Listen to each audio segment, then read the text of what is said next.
اعوذ باللہ من الشیطان الرجیم بسم اللہ الرحمن الرحیم رب اشرح لی صدری ویسر لی امری واحلل عقدۃ من لسانی یفقہوا قولی۔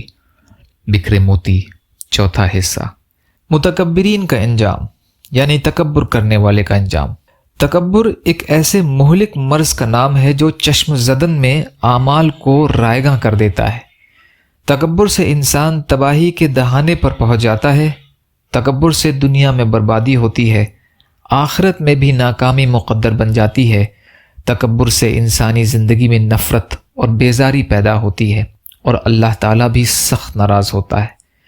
متکبر اس انسان کو کہتے ہیں جو اپنے گمان میں اپنے آپ کو سب سے بڑا سمجھے، چاہے وہ اپنے آپ کو علم و عمل کے اعتبار سے بڑا جانے یا جمال و نسب یا قوت و مال کی کثرت کی وجہ سے۔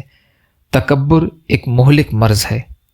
عالم بہت جلد علم کی جہت سے مغرور بنتا ہے اور اپنے جی میں کمال علم سے واقف ہو کر اپنے آپ کو بڑا اور لوگوں کو حقیر و جاہل جانتا ہے، اور اس بات کا متوقع ہوتا ہے کہ اس کی تعظیم کی جائے۔ حضرت عبداللہ بن مسعود رضی اللہ عنہ نے کہا کہ حضور اکرم صلی اللہ علیہ وسلم نے فرمایا کہ جس شخص کے دل میں رائی کے برابر بھی تکبر ہوگا وہ جنت میں داخل نہیں ہوگا۔ گھمنڈ اور تکبر ہلاکت اور تباہی کو دعوت دیتا ہے۔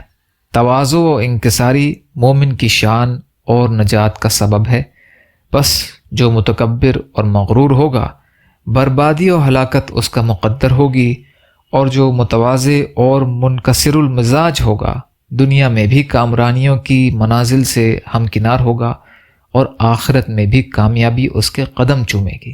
اللہ تعالیٰ سے دعا ہے کہ ہر حال میں ہمیں متواضع بنائے، تکبر اور گھمنڈ سے دور رکھے، آمین۔